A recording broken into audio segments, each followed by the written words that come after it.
ഇത് system correct ചെയ്ത് പോകുന്നത് 2015 മുതൽ 2011 മുതൽ 2025 വരെയുള്ള മുഴുവൻ ഡേറ്റയും പുറത്തുവിടാൻ ഞാൻ പറഞ്ഞിട്ടുണ്ട്. മുഴുവൻ ഡേറ്റയും യൂറോളജി ഡിപ്പാർട്ട്മെൻറ്റിൽ, മെഡിക്കൽ കോളേജിൽ, അതായത് അത്രയും രോഗികൾ എത്തുകയാണ്. അത് മെഡിക്കൽ കോളേജുകളിലുള്ള വിശ്വാസം കൊണ്ടാണ്. സ്വകാര്യ ആശുപത്രികളിൽ എത്തുമ്പോൾ നിങ്ങൾക്ക് തന്നെ അറിയാലോ, സ്വകാര്യ ആശുപത്രിയിൽ ഒരു വെന്റിലേറ്ററിന്, ഒരു ICUവിന് ലക്ഷങ്ങൾ ഒരു ദിവസം ചോദിക്കുമ്പോൾ നമ്മുടെ സർക്കാർ സംവിധാനത്തിലേക്ക് വരികയാണ്. ഒരു വെന്റിലേറ്റർ നൽകണം, ICU സംവിധാനം ഒരുക്കണം. സ്വകാര്യ ആശുപത്രിയിൽ പോയി ചികിത്സിക്കാൻ പണമില്ലാത്ത സാധാരണക്കാർ എത്തുന്നത് സർക്കാർ ആശുപത്രികളിലാണ്. ഇനിയിപ്പോൾ ഈ കാലഘട്ടത്തിൽ അങ്ങനെയുള്ള സാമ്പത്തിക പ്രതിസന്ധി നേരിടുന്നവർ മാത്രമല്ല, സമൂഹത്തിൻ്റെ എല്ലാ തലങ്ങളിലുമുള്ളവർ സർക്കാർ ആശുപത്രികളിലേക്ക് എത്തുന്നുണ്ട്. അപ്പോൾ ഏറ്റവും സൗജന്യമായി, അതാണ് ഞാൻ പറഞ്ഞത്, 1600 കോടി രൂപ ഒരു വർഷം ഏതെങ്കിലും ഒരു സ്റ്റേറ്റ്, കേരളം എന്ന നമ്മുടെ സംസ്ഥാനം 1600 കോടി രൂപ നൽകി ഏറ്റവും കൂടുതൽ സൗജന്യ ചികിത്സയ്ക്ക് വേണ്ടി പണം ചെലവഴിക്കുന്നു എന്ന് പറയുന്നത് കേരളമല്ല, കേന്ദ്ര സർക്കാരാണ് പറയുന്നത്. കേന്ദ്ര സർക്കാർ പറയുകയാണ്, നോക്കൂ, ഇന്ത്യയിൽ ഇത്രയും സംസ്ഥാനങ്ങളിൽ ഏറ്റവും അധികം തുക സൗജന്യ ചികിത്സയ്ക്ക് വേണ്ടി നൽകുന്ന സംസ്ഥാനം കേരളമാണ്. Number of patients, number of interventions, number of cases, number of doctors, ഇതൊക്കെ നമ്മൾ നോക്കുക. ഈ ഒരു കാലഘട്ടത്തിൽ, ഏതെങ്കിലും കാലഘട്ടത്തിൽ ആർദ്രത്തിലൂടെ ആയിരക്കണക്കിന് തസ്തികകൾ ആരോഗ്യ വകുപ്പിൽ സൃഷ്ടിച്ചു, ഏതെങ്കിലും കാലഘട്ടത്തിൽ ഉണ്ടായിട്ടുണ്ടോ? പക്ഷേ എന്നിട്ടും പോരാ, സിസ്റ്റത്തിൽ കറക്ഷൻ ഉണ്ടാകണം. അങ്ങനെ സൂക്ഷ്മമായ കറക്ഷൻ ആവശ്യം ഉണ്ട് എന്നുള്ളത് അദ്ദേഹം ചൂണ്ടിക്കാണിച്ചത് അതാണ്. അദ്ദേഹത്തിന് വിശ്വാസമുള്ളത് കൊണ്ട് ആണത് ചെയ്തിട്ടുള്ളതെന്ന് ഞാൻ കരുതുന്നു. അദ്ദേഹത്തിൻ്റെ ഇമ്മീഡിയറ്റ് ആയിട്ടുള്ള ആളുകളെ അറിയിച്ചിട്ട് അത് സാധിക്കാതെ വരുമ്പോൾ അദ്ദേഹം അത് ശ്രദ്ധിക്കേണ്ട ഇടത്ത് അത് എത്തുന്നതിന് വേണ്ടിയിട്ട് ചെയ്തത് ആയിരിക്കാം. പക്ഷെ അത് പരിശോധിക്കപ്പെടട്ടെ. അതെങ്ങനെ സിസ്റ്റം എന്ന് പറയുമ്പോൾ എല്ലാവരും ഉണ്ട്, സർക്കാരുമുണ്ട്, മറ്റ് സംവിധാനങ്ങളുണ്ട്. സർക്കാർ എന്ന് വെച്ചാൽ ഇപ്പോൾ ഞാൻ പറഞ്ഞില്ലേ, ഇപ്പോൾ 3000 രൂപ കൂടുതലായിട്ട് എടുത്തു എന്ന് വിചാരിക്കുക.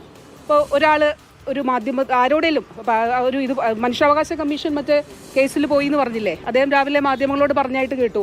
അതായത് ഒരു മെഷീൻ കുത്തിയൊടിച്ചത് വാർത്ത വന്നുടനെ തുടർന്ന് മനുഷ്യാവകാശ കമ്മീഷൻ അതിൽ ഇടപെട്ടൊരു സാഹചര്യം ഉണ്ടായി എന്ന് പറഞ്ഞു. അപ്പോൾ സിസ്റ്റം എന്ന് പറയുമ്പോൾ പ്രധാനമായും തീർച്ചയായിട്ടും സർക്കാർ സംവിധാനങ്ങളിൽ അതിൽ നമുക്കൊരു പെട്ടെന്ന് ഒരു എക്യുപ്മെൻറ്റ് വാങ്ങിക്കുന്ന രീതിയിൽ വാങ്ങാൻ പറ്റില്ല. പക്ഷേ അതിൽ മാറ്റമുണ്ടാകണം. ഇത് ആളുകളുടെ ജീവനും ആളുകളുടെ രോഗവും ആളുകളുടെ ആരോഗ്യവുമായിട്ട് ബന്ധപ്പെട്ടിട്ടുള്ളതാണല്ലോ.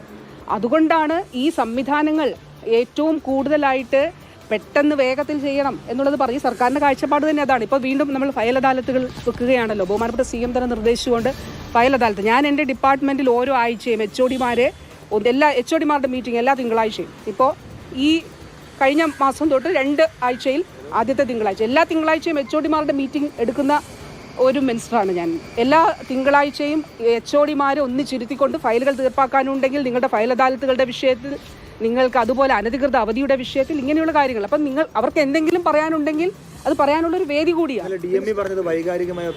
അല്ല, അത് ഞാൻ പറഞ്ഞല്ലോ, അതെല്ലാം ഈ കാര്യങ്ങളെല്ലാം പരിശോധിക്കട്ടെ.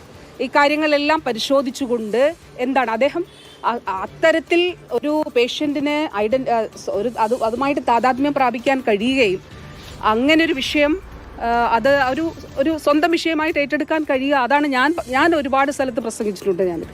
ഞാൻ എല്ലാവരോടും സംസാരിക്കുമ്പോൾ പറയുന്നത്, അങ്ങനെ കരുതുന്നിടത്ത് നമ്മുടെ ഓരോ ആളുടെയും വേദന പ്രധാനപ്പെട്ടതാണ്, ഒരു വ്യക്തിയുടെയും ജീവിതം പ്രധാനപ്പെട്ടതാണ്. അപ്പോൾ തീർച്ചയായിട്ടും ആ നിലയിലുള്ള ഇടപെടൽ ഉണ്ടാകണം എന്നുള്ളത് തന്നെയാണ് ഡോക്ടർ ഹാരിസ് പറഞ്ഞ അദ്ദേഹത്തിൻ്റെ പോസ്റ്റുമായിട്ടും ഉള്ളടക്കവുമായിട്ട് ബന്ധപ്പെട്ടിട്ടുള്ള വിഷയങ്ങൾ വിശദമായിട്ട് പരിശോധിക്കാനായിട്ട് പറഞ്ഞിട്ടുണ്ട്. ഒരു കാര്യം ഏതായാലും ഉറപ്പാണ്, സർക്കാർ ആശുപത്രികളെ ഒന്നടങ്കം ആക്ഷേപിക്കരുത്. നിങ്ങൾ ഡേറ്റ പരിശോധിച്ച് നോക്കണം.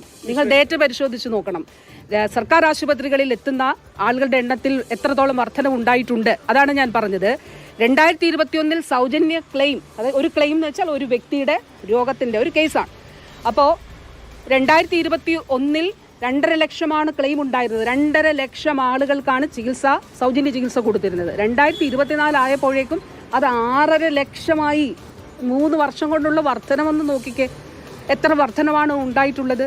നമ്മുടെ സർക്കാർ സംവിധാനങ്ങളിലുള്ള സൗകര്യങ്ങൾ എത്ര ഗണ്യമായിട്ട് കൂടിയിട്ടുണ്ട് എന്നുള്ളത് നമുക്ക് ഒന്ന് പരിശോധിച്ച് നോക്കണം. അപ്പോൾ സർക്കാർ സംവിധാനങ്ങളിൽ തീർച്ചയായിട്ടും നമുക്ക് ഒരു സ്വകാര്യ മേഖലയിലെ പോലെ പെട്ടെന്ന് ഇതുമായിട്ട് ബന്ധപ്പെട്ടൊരു എക്യുപ്മെൻറ്റ് പർച്ചേസിനൊക്കെ പല നിയമങ്ങളുണ്ട്, ചട്ടങ്ങളുണ്ട്. ഈ ചട്ടങ്ങളൊക്കെ ആവശ്യമുണ്ടെങ്കിൽ അത് മാറ്റി എഴുതണമെന്നേ.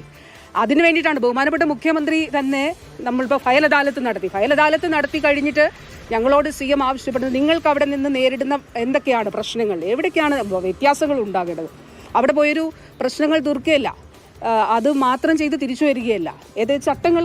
ചട്ടങ്ങളിൽ ആവശ്യമായ ഭേദഗതി വരുത്തേണ്ടതുണ്ടോ, ഉണ്ടെങ്കിൽ നിങ്ങളുടെ സജഷൻസ് നൽകണമെന്ന് മിനിസ്റ്റേഴ്സിനോട് ബഹുമാനപ്പെട്ട CM തന്നെ ആവശ്യപ്പെടുകയും മിനിസ്റ്റേഴ്സ് തന്നെ അത് എഴുതി ഞങ്ങളുടെയൊക്കെ ശ്രദ്ധയിൽപ്പെട്ട കാര്യങ്ങൾ എഴുതി നൽകുകയും ചെയ്തിട്ടുണ്ട്. അപ്പോൾ ഇതൊരു കറക്ഷൻ പ്രൊസീജിയർ ഇത് നടത്തിക്കൊണ്ടിരിക്കുകയാണ്. അതാണ് ഞാൻ പറഞ്ഞത്. 2011 ഇപ്പോൾ 2011-15 കാലയളവിൽ തിരുവനന്തപുരം മെഡിക്കൽ കോളേജിൽ ലിവർ ട്രാൻസ്പ്ലാന്റേഷൻ നടക്കുന്നുണ്ടായിരുന്നോ? ഒരു കേസ് നടന്നു, രോഗി മരിച്ചുപോയി, നിർഭാഗ്യകരമായിട്ടുള്ള കാര്യമാണ്. ഇന്ന് തിരുവനന്തപുരം മെഡിക്കൽ കോളേജിൽ ലിവർ ട്രാൻസ്പ്ലാന്റേഷൻ നടക്കുന്നുണ്ട്. ഒരു 10 വർഷം മുൻപ് തിരുവനന്തപുരത്ത് അപൂർവ രോഗത്തിന് ചികിത്സ ഉണ്ടായിരുന്നില്ല. ഒരു 10 വർഷം മുൻപ് സ്ട്രോക്ക് കോംപ്രിഹെൻസീവ് സെൻറ്റർ ആയിരുന്നോ തിരുവനന്തപുരം മെഡിക്കൽ കോളേജ്? ആയിരുന്നില്ല. ഇതൊക്കെ ഇപ്പോൾ നോക്കൂ, ഈ കാലഘട്ടത്തിൽ ഇപ്പോൾ ഞാൻ ഡോക്ടർ തോമസ് സാഹിബ്, ഡോക്ടർ ദിലീപൊക്കെ അപ്പോൾ അവരുടെ ഒരു ഇനീഷ്യേറ്റീവിൽ അത് തുടങ്ങിയൊരു സംവിധാനമാണ് നമ്മുടെ സ്ട്രോക്ക് കോംപ്രിഹെൻസീവ് സ്ട്രോക്ക് സെൻറ്റർ. ഞാൻ പറഞ്ഞു, ഇങ്ങനെ ഒട്ടനേകം കാര്യങ്ങൾ ഇതുമായിട്ട് ബന്ധപ്പെട്ട് നമുക്ക് പറയാനായിട്ടുണ്ട്. ഇതൊരു കണ്ടിന്യൂസ് ആയിട്ടുള്ള പ്രോസസ്സാണല്ലോ. അപ്പോൾ ആ കണ്ടിന്യൂസ് ആയിട്ടുള്ള പ്രോസസ്സിൽ ഡോക്ടേഴ്സ്, ആരോഗ്യ പ്രവർത്തകർ, അവരുടെ ഇടപെടലുകൾ, അവരുടെ പ്രവർത്തനങ്ങളാണ് നമ്മുടെ സിസ്റ്റത്തെ ശക്തമായിട്ട് മുന്നോട്ട് കൊണ്ടുപോകുന്നത്. ഒരു കാര്യം